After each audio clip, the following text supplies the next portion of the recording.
On May 25, 1979, families, friends, business travelers boarded American Airlines Flight 191 at Chicago's O'Hare Airport, headed for Los Angeles.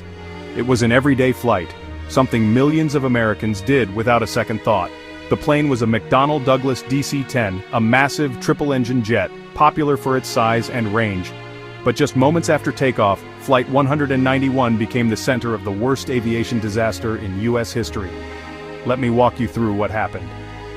As the plane accelerated down the runway, everything looked routine. But seconds after liftoff, disaster struck.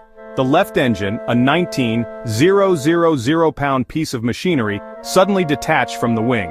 In those few critical seconds, the engine didn't just fall off, it tore away vital hydraulic lines and electrical cables.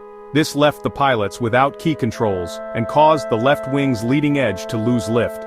Inside the cockpit, the crew had almost no time to react. The plane began rolling to the left, alarms sounded, the nose pitched up, losing even more speed, and before they could recover, the aircraft banked sharply, striking the ground just seconds later in an open field near the airport. All 271 people on board were lost instantly, 2 more lives were lost on the ground and 5 others were injured. The crash site was a scene of unimaginable devastation, a moment that changed U.S. aviation forever. So what went wrong? Investigators quickly found that maintenance done 8 weeks prior was to blame. Mechanics had used a forklift to remove the engine and the pylon as one unit, a shortcut meant to save time. But it damaged the mounting system, creating small cracks that slowly grew, undetected, until the fatal flight. No one imagined a shortcut could have such catastrophic results. But Flight 191's tragedy forced the industry to take a hard look at safety procedures, maintenance standards, and oversight.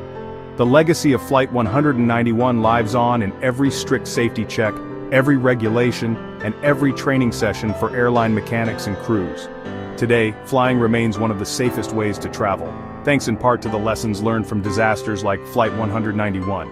It's a stark reminder that behind every flight are real lives, real families, and the importance of doing every job with care.